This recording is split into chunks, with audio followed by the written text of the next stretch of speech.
കേന്ദ്ര സർക്കാർ ജീവനക്കാരുടെയും പെൻഷൻകാരുടെയും ദീർഘകാല ആവശ്യങ്ങൾ പരിഗണിക്കുന്ന 8ാം ശമ്പള കമ്മീഷൻ ചർച്ചകൾ നിർണായക ഘട്ടത്തിൽ. കഴിഞ്ഞയാഴ്ച ഡൽഹിയിൽ വെച്ച് നടന്ന national council joint consultative machinery വാർഷിക യോഗത്തിലാണ് പ്രധാന ആവശ്യങ്ങൾ ചർച്ച ചെയ്തത്. കേന്ദ്ര സർക്കാർ ജീവനക്കാരുടെയും പെൻഷൻകാരുടെയും ദീർഘകാല ആവശ്യങ്ങൾ പരിഗണിക്കുന്ന 8ാം ശമ്പള കമ്മീഷൻ ചർച്ചകൾ നിർണായക ഘട്ടത്തിലേക്ക് കടക്കുകയാണ്. കഴിഞ്ഞയാഴ്ച ന്യൂഡൽഹിയിൽ വെച്ച് ക്യാബിനറ്റ് സെക്രട്ടറി ടി വി സോമനാഥന്റെ അധ്യക്ഷതയിൽ നടന്ന national council joint consultative machinery വാർഷിക യോഗത്തിലാണ് ലക്ഷക്കണക്കിന് പെൻഷൻകാർക്ക് നിർണായകമാകുന്ന പ്രധാന ആവശ്യങ്ങൾ ചർച്ച ചെയ്യപ്പെട്ടത്. പാർലമെന്ററി സ്റ്റാൻഡിംഗ് കമ്മിറ്റിയുടെ ശുപാർശകൾ ഉൾപ്പെടെയുള്ള പെൻഷൻ പരിഷ്കരണ ആവശ്യങ്ങൾ 8ാം ശമ്പള കമ്മീഷന്റെ പരിഗണനയ്ക്ക് വിടുമെന്ന് ക്യാബിനറ്റ് സെക്രട്ടറി ജീവനക്കാരുടെ സംഘടനകൾക്ക് ഉറപ്പ് നൽകിയിട്ടുമുണ്ട്.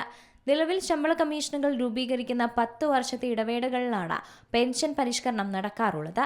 എന്നാൽ കുതിച്ചുയരുന്ന പണപ്പെരുപ്പത്തിന് ആനുപാതികമായി പെൻഷൻ തുക വർദ്ധിക്കാത്തത് പ്രായമായ പെൻഷൻകാരെ കടുത്ത സാമ്പത്തിക ബുദ്ധിമുട്ടിലാക്കുന്നുമുണ്ട്. അതിനാൽ ഓരോ 5 വർഷം കൂടുമ്പോഴും പെൻഷൻ തുക പരിഷ്കരിക്കണമെന്ന പാർലമെന്ററി സ്റ്റാൻഡിംഗ് കമ്മിറ്റിയുടെ നിർദ്ദേശം 8ാം ശമ്പള കമ്മീഷന്റെ പരിഗണനയ്ക്ക് സമർപ്പിക്കുമെന്നാണ് യോഗത്തിൽ ഉറപ്പ് ലഭിച്ചത്. അതേസമയം സർക്കാർ ജീവനക്കാരനോ പെൻഷൻകാരനോ മരണപ്പെട്ടാൽ ആശ്രിതർക്ക് നൽകുന്ന ഫാമിലി പെൻഷൻ നിലവിൽ അവസാന ശമ്പളത്തിന്റെ 30% കുറയ്ക്കുകയാണ് ചെയ്യുന്നത്. അതായത് പൂർണ്ണ പെൻഷൻ 50%. ഈ തുക ആശ്രിതർക്ക് ജീവിക്കാൻ പര്യാപ്തമല്ലെന്ന് സംഘടനകൾ ചൂണ്ടിക്കാണിച്ചിരുന്നു. ഫാമിലി പെൻഷൻ തുക ഇത്തരത്തിൽ വെട്ടിക്കുറയ്ക്കരുതെന്ന ആവശ്യവും ശമ്പള കമ്മീഷന് വിടാൻ തീരുമാനമായിട്ടുണ്ട്.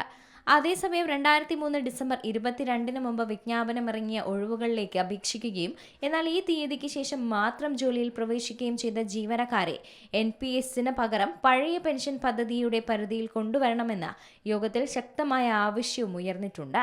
കാരുണ്യ നിയമനത്തിലൂടെ ജോലി ലഭിച്ചവരിൽ 2003 ഡിസംബർ 22 മുമ്പ് അപേക്ഷ സമർപ്പിച്ചവരെയും OPS-ൽ ഉൾപ്പെടുത്തണമെന്നാണ് സംഘടനകൾ ആവശ്യപ്പെട്ടിരിക്കുന്നത്.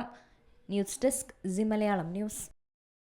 ഏറ്റവും പുതിയ വാർത്തകളും വിശേഷങ്ങളും വിരൽത്തുമ്പിലറിയാൻ സി മലയാളം ന്യൂസ് എല്ലാ ഡിജിറ്റൽ പ്ലാറ്റ്ഫോമുകളിലും ലഭ്യം.